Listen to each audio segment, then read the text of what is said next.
በስመ አብ ወወልድ ወመንፈስ ቅዱስ አሐዱ አምላክ አንድ አምላክ በሚሆን በሁሉ መንፈስ ቅዱስ ስም አምነን ኅዳር 5 በዚች ቀን የስሙ ትርጓሜ መርቆሬዎስ የሆነ ፓዱዌር በሰማዕትነት አረፈ። መርቆሬዎስ ማለት የአብ ወዳጅ ማለት ነው። ሁለተኛም ትርጉም ኢየሱስ ክርስቶስ አገልጋይ ማለት ነው። የቅዱስ አስሊጥ ከምትባል ሀገር ነው። እርሷም የአባቱና የእናቱ ሀገር ናት። እርሱ ግን ተወልዶ ያደገው በሮሜ ከተማ ነው። የአባቱና የአያቱ ስራቸው አውሬ ማደን ነበረ። በአንዲት ዕለትም እንደ ልማዳቸው ለማደን ወጥቶ ከገጸ ከለባት ወገን ሁለት ወንዶች ተገናኟቸውና ቅዱስ መርቆሬዎስ አትበሉት። ሁለተኛም አባቱ ሊበሉት ፈለጉ። ከእግዚአብሔር የታዘዘ መልአክ ከለከላቸው። ከእነርሱ የሚወጣ መልካም ፍሬ ስላለ አትንኩት አላቸው። ከዚያ በኋላ እግዚአብሔር መልአክ በዙሪያቸው በእሳት ከበባቸው። በተቸገሩ ጊዜ ወደ ቅዱስ መርቆሬዎስ አባት መጥተው ሰገዱ።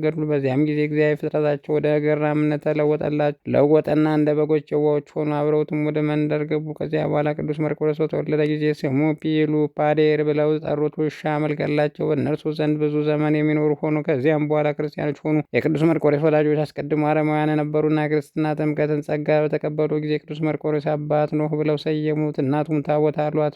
ፒሉፓዴርን መርቆሬዎስ ብለው ሰየሙት። የውሻ መልክ ያላቸው ግን እግዚአብሔር መልክ በገለጻላቸው ጊዜ እንደ ነገራቸው ለቅዱስ መርቆሬዎስ አባት የሚታዘዙና የሚያገለግሉ ሆነ። ንጉስም የኖህና የውሻ መልክ ያላቸው ዜና በሰማ ጊዜ ወደ እርሱ አስቀረባቸው። በዚያም ጊዜ እግዚአብሔር በንጉሱ ፊት የቀድሞ ፍጥረታቸው መልሶላቸው ንጉስ ያቀረበላቸውን ሁሉ አራዊት አጠፋቸው። ንጉስ ይህን ባየ ጊዜ እጅግ ፈራ። የአራዊትን ፈጥሯቸው ያረቅ ዘንድ ወደ እግዚአብሔር እንዲማል የቅዱስ መርቆሬዎስ አባት ለምነው። እርሱም በለመነ ጊዜ ክብር ይግባውና ጌታ ኢየሱስ ክርስቶስ ፈጥኖ ተፈጥሯቸውን መልሶላቸው ገራሞች ሆኑ። ከዚያ በኋላ ቅዱስ መርቆሬዎስ አባት ንጉስ ወስዶ ገዥና የሰራዊት አለቃ አድርጎ ሾመ። ውሻሪ ያላቸው ይታዘዙለት ነበር። ከእርሳቸውም የተነሳ ሁሉም ይፈሩ ነበር። ከዚያ በኋላ ቅዱስ መርቆሬዎስ አባት የሾመው ንጉስ ይወጋ ዘንድ ከሃዲው ንጉስ የተነሳ ንጉሱም ከጦር ሰራዊት ጋር የቅዱስ መርቆሬዎስ አባት ወደ ጦር ላገው።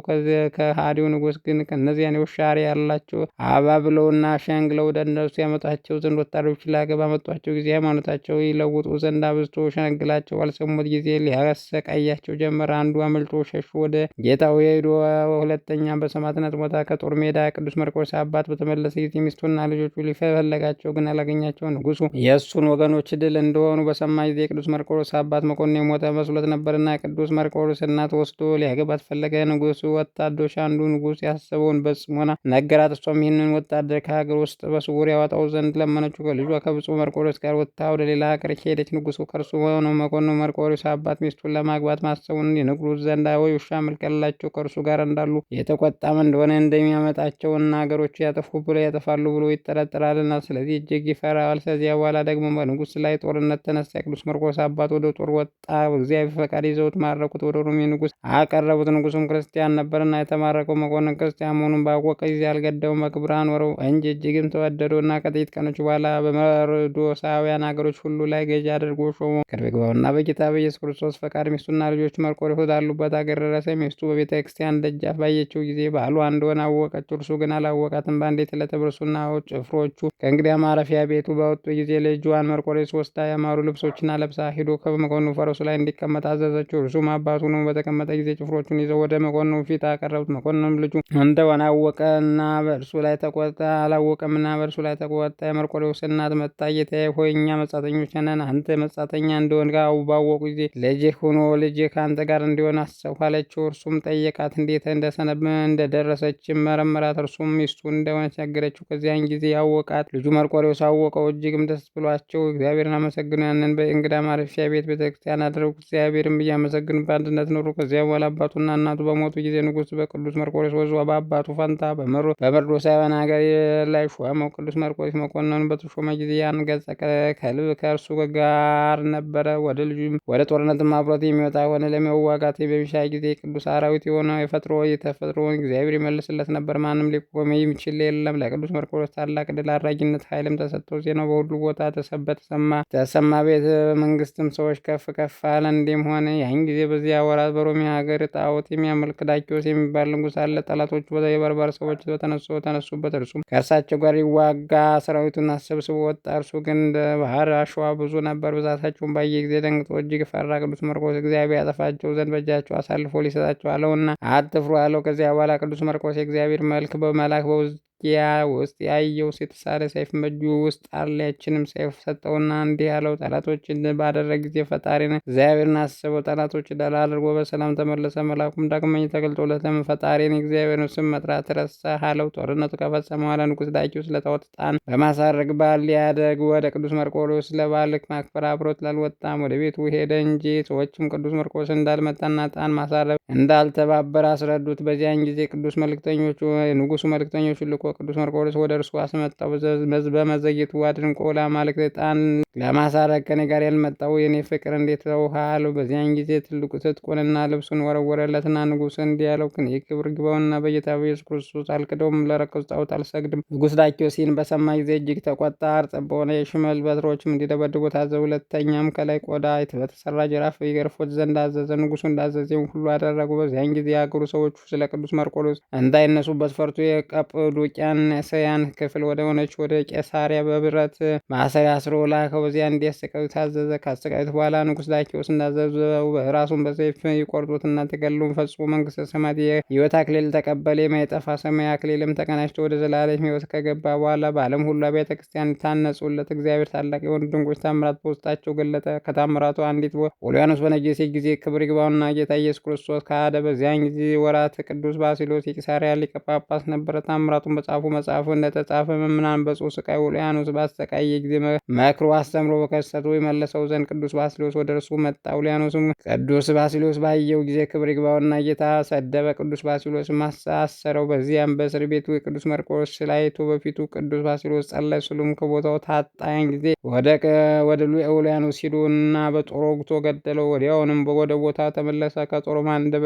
ከጦር አንደበትም ደም የተጠበጠም ነበር። ቅዱስ ባሲሎስም ከሃዲ ኦልያኖስ እንደገደለ አውቆ እንዲህ ብሎ ተናገረ። ክርስቶስ ምስክር የሆነ የጸር የሆነ ኦልያኖስን ገደልኸው? ያን ጊዜ አዎን እንደሚል ስሉ ራሱን ዘንበል አደረገ። ቅዱስ ባሲሎስም ደስ ብሎት እግዚአብሔር እናመሰገነ። የቅዱስ መርቆሬዎስ ሌላው ታምር ከምስር ሀገር ከመሳፍንት ወገን የሆነ አንድ እስላም ወጣት ነበር። የእስላሞችን ሕጋቸውና መጽሐፋቸውን ተምረዋል። በአንዲት ዕለትም ወደ ባህር ዳርቻ በመንገድ አልፎ ሲሄድ አንድ የተፈረደበት ሰው አገኘ። አስቀድሞ እስላም ነበር። አሁን የክርስትና ጥምቀትን የተጠመቀ ንጉሥ ጭፍራ ይዘውታል። ሊያቃጥሉት ጉድጓድ ምሰው በውስጥ ታላቅ እሳት አንድደው አዘጋጅተውታል። ብዙ ሰዎችም ሲያቃጥል ለመት ተሰብስቦ ነበር። ያ መስፍንም ልጁ ወጣት እስላም ወደ ተፈረደበት ሰው ተቀረብሎ አንተ ከሃዲ ሰው ወደ ሲኦል ለመግባት ለምን ትሮጣለህ? በኋላ በገሃነም እሳት ውስጥ ለመኖ አንተ እግዚአብሔር ባለ ልጅ ታደርገዋለህና ሶስት አማልክት የምታምን ክህንህና ክፉ ነገር ነውና ይህንን ስድብ ትትህኔ ስማኝ አለው። ያተፈረደበት እንዲህ ብሎ መለሰለት፣ እኛ የክርስቲያን ወገኖች ሶስት አማልክት የምናመልክ ከሃዲያን አይደለም፣ አንድ አምላክ እናመልካለን እንጂ ይኸውም አብ ወልድ መንፈስ ቅዱስ ነው። ወልድ ከአባቱ ከእግዚአብሔር ልዩ አይደለም፣ የራሱን ቃል ነው እንጂ መንፈስ ቅዱስ ሕይወት ነው። የሃይማኖት ሚስጥር ከእናንተ የተሰወረ ድንቅ ነው። ዛሬ ለእናንተ ልብ ጨለማ ነው፣ በውስጡ ሃይማኖት ብርሃን አልበራም። በኋላ ግን ልብ በርቶልህ እንደኔ ስለ ክርስቶስ ስም መጋደል መከራ ትቀበለ። ያም ወጣት እስላም በሰማ ጊዜ እጅግ ተቆጣ። ጫማውንም ከእግሮቹ አውልቆ አፉን ፊቱንና ራሱን ጸፋው። የምትለው ከእኔ ዘንድ አይደረግም እያለ አብዝቶ አሰቃየው። ከበረ ሰማዕት ይህን ያህሉህን አስበህ የምትጸጸት ጊዜ አለህ አለው። በዚያን ጊዜ ራሱን በሰፊው ቆርጠው ስጋውን በእሳት ማንደጃ ውስጥ ጨመሩ። ከዚያ በኋላ እሳቱ ብሎ እንደ ታላቅ አጥር ሆነ። በንጉሥ ወታደሮች እየጠበቁት 3 ቀኖች ኖሩ። ከዚያ በኋላ ከእሳት እቶን ምንም ሳይነካው እንደተፈተነ ወርቅ ሆኖ ስጋው አገኙት። ይህንም ለንጉሱ ነገሩት። እርሱም እንዲቀብሩት አዘዘ። ያ ወጣት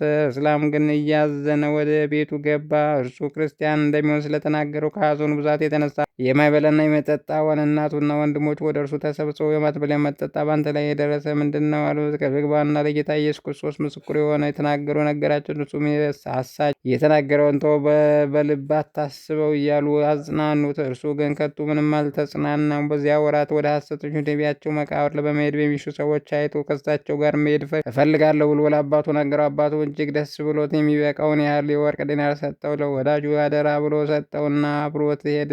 በሌሊትም ሲጓዝ እነሆ ብርሃን የለበሰ አረጋዊ መነኩሴ የተገለጸለት። በፊቱም ቆሞ ትድን ዘንድ ና ተከትለኝ አለው። እንዲሁም 2ኛ 3 ጊዜ ተገልጦ ተናገረው። በደረሱ ጊዜ ስራው በረሃውን ፈጽሞ ወደ አገራቸው ተመለሱ። 7 ቀን ያህል ተጓዙ። እነርሱም በሌሊት ሲጓዙ ስለ ስጋዊ ግዳጅ ያ ወጣት ከግመል ላይ ወርዶ ለመጸዳዳት ዘወር አለ።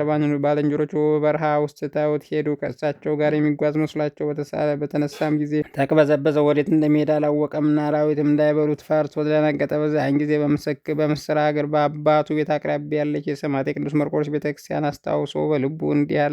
ሰዎች ሁሉ በእርሷ ዘንድ የተሳሉ ይፈጸምላቸዋል። በዚያም ጊዜ ክርስቶስ መርቆሬዎስ ሆይ በዚህ በረሃ ካሉ አራዊት አፍ በዛሬዋ ሌሊት ካዳንከኝና ያለ ጥፋት ካወጣኸኝ እኔ ክርስቲያን ሆናለሁ ብሎ ተሳለ። ወዲያውንም መልኩ የሚያምር ጎልማሳ የከበረ ልብስን የለበሰ የወርቅ መታጠቂያ በወገቡ የታጠቀ በፈረስ ተቀምጦ ወደ እርሱ መጣና አንተ ወዴት ነህ? እንዴት በዚህ በረሃ ውስጥ ጠፋህ? አለው። ወጣቱም ስለ ስጋ ግዳጅ ከግመል ላይ ወረድሁ፣ ባልንጀሮቼ ትተውኝ ሄዱ አለው። ባለ ፈረሱና በኋላ በፈረሱ ላይ ተፈናጣለውና በዚያ ጊዜ ወደ አየር በረረ። በምስር ሀገር ወዳለች የቅዱስ መርቆሬዎስ ቤተክርስቲያን እንዳይን ጥቅሻ ደረሰውና እንደተዘጋቸው ውስጡ አስገባው። ከፈረሱም ላይ አወርዶ በዚያ ቆመ። ወደ መጋረጃ ውስጥም ገብቶ ከእርሱ ተሰወረ። ቤተክርስቲያን መጋቢ በሌሊት በመጣ ጊዜ ቤተክርስቲያን ከፍቶ ሲገባ ይህን ወጣት መካከል ቆሞ አገኘው። ደንግጦ ሊጮህ ፈለገ። ጠቀሰውና ወደ እኔ ዝም ብለህ ና አለ። ወደ እርሱ ሲቀርብ ይቺ ቦታ ማናት? አለ። ቤተክርስቲያኒቱ መጋቢ ይቺ ምስር ሀገር ያለች የቅዱስ መርቆሬዎስ ቤተክርስቲያን ናት። አንተ ግን ልቡ እንደጠፋ ሰው ስትናገር አይሃለሁ። ከዚህ ምን አመጣ? አሁንም ንገረኝ አለው። ወጣቱም እንዲህ ብሎ መለሰለት። ልቤ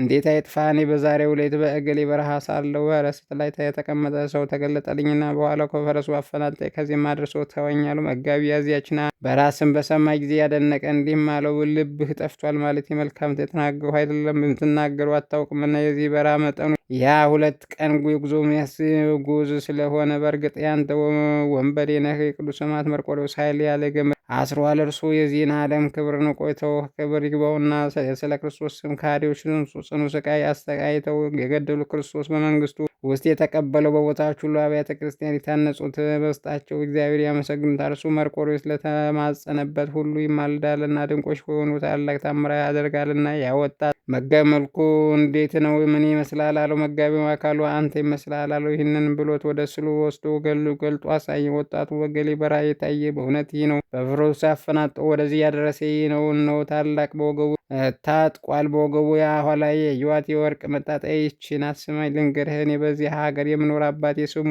ረጋ የሚባል ስመ መስፍን የሆነ እስላም የሆኑ ሰው ነኝ። ክርስቲያን ለመሆኑ ይህች ምልክት ትበቃኛለች። አሁንም በቦታ ውስጥ ጸውረኝ፣ ለማንም ስራዬን አትግለጥ። የክርስትና ትምህርት ማስተምሮ የእግዚአብሔር መንገድ የሚመራ አምጣልህ ያለው። እርሱም ያለውን ሁሉ አደረገ። ክርስትና ጥምቀትና ጠመቀ። ከዚያ በኋላ ወደ ነቢያቸው መቃብር የሄዱ እሊያ እስላሞች በአንድ ወራቸው ደረሱ። ዘመዶቻቸው ሊቀበሏቸው ወጡ። ይህን ወጣት መስፍን አላገኙትም። አባቱም አደራ ጠበቀውን ወዳጅ በጠየቀው ጊዜ እርሱ በበረሃ ውስጥ ቀርቶ እንደጠፋ እያለቀሰ ነገረው። አባቱ በሰማ ጊዜ ልብሱን ቀዶ አለቀሰ። እንዲሁም ቤተሰቦች ሁሉ 40 ቀኖች ያህል አለቀሱ። ከዚያ በኋላ በጠዋት ከቤተ ክርስቲያን ሲወጣ ይሄ ክርስቲያን የሆነ ወጣት አንድ በሰላም አየው። ወደ ወላጆቹ ሄዶ እንዲህ ብሎ ነገራቸው። ልጃቸው በበረሃ ውስጥ የሞተ ከሆነ በመርቆሬዎስ ቤተ ክርስቲያን ደጅ አየሁት። እርሱ ባልመሰለኝ ነበር። እስቲ ሄዳችሁ አረጋግጡ። በሰሙም ጊዜ በስውር ሄደው ፈለጉት። አግኝተው ይዘውት ወሰዱት። እንዲህም አሉት፣ ወገኖቻችን መካከል ልታሳፍረን የሰራው ምንድን ነው አሉት። እርሱም እኔ በያው እግዚአብሔር ልጅ በጌታ በኢየሱስ ፈጣሪ ኢየሱስ ክርስቶስ የማመን ክርስቲያን ነኝ ብሎ መለሰላችንም ሲሉት ታላቅ ስቃይን አሰቃይተው ከጨለማ ጉድጓድ ውስጥ ጣሉት። ትንሽነታቸውን በላዩ እየደፉ የቤት ጠራጊ እያፈሰሱበት ያለ መብልና ያለ መጠጥ በዚያ 7 ቀን ሌሊት ኖረ። እናቱ ግን ቀንና ሌሊት በላዩ የምታለቅስ ሆነች። ከለቅሷን ብዛት የተነሳ ከጉድጓድ አወጥተው እኛ ወደ ማናዬ ቦታ ሄድ አሉት። ወዲያውንም ወደ አስቄጥስ ገዳም ሄዶ በዚያ እያገለገለ የተጋደለ 2 ዓመት ኖረ። ከዚያ በኋላ በላዩ ትንቢት ጸጋ ያደረበት አንድ መነኩሴ ወደ ምስር ከተማ ሄደ። ሃይማኖት ከምትገልጽ በቀር በዚህ መኖር ለአንተ አይጠቅም አለው። ወዲያውንም ተነስቶ ወደ ምስር ከተማ ሄደ። አባቱ ባየው ጊዜ ሐኪም ወደሚባል ንጉሥ ወስዶ ይህን ልጃችን ነበረ ስለምና ሃይማኖት ትቶ ወደ ክርስቲያን ሃይማኖት ገብቷል አለ። ንጉሡም ስለ አንተ የሚናገሩት እውነት ነው አለው። እርሱም በበረሃ ውስጥ ሳለ በሌት ቅዱስ መርቆሬዎስ እንደተገለጸለት ከእርሱ ጋር በፈረስ እንዳፈሰሱት ቀመጠው። በምስር ሀገር ወዳለች ቤተክርስቲያን የ22 ቀን መንገድ እንደ አይን ጥቅሻ አድርሶ ከውስጧ እንዳስገባው ስሉን ማየቱ ያመጣው እርሱ መሆኑን እንደተረዳ ለንጉሱ ነገረው። ንጉሱን በሰማ ጊዜ እጅግ አደነቅ፣ ታላቅ ፍርሃትም አደረበት። አደርግልህ ዘንድ የምትሻው ምን ለምኝ አለው። እርሱም በቅዱስ መርቆሬዎስ መርቆሬዎስ ስም ዳግመኛ በመላእክት አለቃ ቅዱስ ሚካኤል ስም ቤተክርስቲያን እንድሰራ ታዝልኝ ዘንድ ሻለሁ አለው። ንጉሡም በአስቸኳይ እንዲታነጽለት አዘዘለ። በውስጣቸውም ታላቅ የሆኑ ድንቆች ታምራት ተገለጹ። እርሱም በአበምኔቱ ወደ እርሱ ብዙ መነኮሳት ተሰበሰቡ። ሁለትም ድርሳናት ደረሰ። ከሃዲያን አስተምሮ ወደ ቀናች ሃይማኖት መለሳቸው። እግዚአብሔር አገልግሎት ሰላም አረፈ። ለዚህም መነኩሴ ክርስትና ጥምቀት በተቀበለ ጊዜ ያወጡለት ስም ዮሐንስ ነው። ለእግዚአብሔር ምስጋና ይሁን፣ እኛንም በቅዱስ መርቆሬዎስ ጸሎት ይማረን፣ በረከቱ ከእኛ ጋር ትኑር ለዘላለሙ አሜን። በዚች ቀን የአርቃዲዎስ የሮማኖስ መታሰቢያቸው ነው። በረከታቸው ከእኛ ጋር ትኑር ለዘላለሙ አሜን። በዚች ቀንም ህዳር 5 ቀን የሚከበሩ ዓመታዊ የቅዱሳን በዓላት ቅዱስ መርቆሬዎስ ሰማዕት፣ ቅዱሳን ታቦት ኖህ ወላጆቹ፣ ቅዱስ ሮማኖስ እንዲሁም ወርኃዊ በዓላት አቡነ አቢባ፣ አባ ቡላ፣ ቅድስት ቴክላ ሐዋርያዊት፣ ቅድስት አቡከሩዙን ሰማዕት፣ ቅዱስ ዱማንዲዮስ ሶርያዊ፣ ቅዱስ አቡነ አፍርቅ ጻድቅ፣ ታላቁ አባ ቢጻሪዮን የሚበልጡትን ሳይ እንዲያገኙ እስከ ሞት ድረስ እንደተደበደቡ፣ ሌሎች መዘባበቻ በመሆን በግርፍ ከዚህ በላይ በእስራት በወህኒ ቤት ተፈተኑ፣ በድንጋይ ተወገሩ ሞቱ፣ ተፈተኑ፣ መጋዝ ተሰነጠቁ፣ በሰይፍ ተገደሉ ሞቱ። ሁሉን እያጡ መከራ ተቀበሉ። እየተጨነቁ የበግና የፍየል ሌጦ ለብሰው ዞሩ። ዓለምን አልተገባቸውምና ለእግዚአብሔር ምስጋና ይሁን። እኛንም በቅዱሳኑ በሰማዕታቱ ጸሎት ይማረን፣ በረከታቸው ከእኛ ጋር ትኑር ለዘላለሙ አሜን። ጌታ ሆይ ከብልጽግናቸው ብዛት የተነሳ ብዙ መባ ካገቡት ይልቅ የዳይቱን አነስተኛ ባንድ ተቀበል። ሁል ጊዜ የሚያገለግሉና የላይፍ መለት እያሳስቡ እጅግ ጊዜ ማቅረብ ምስጋና ተቀበል።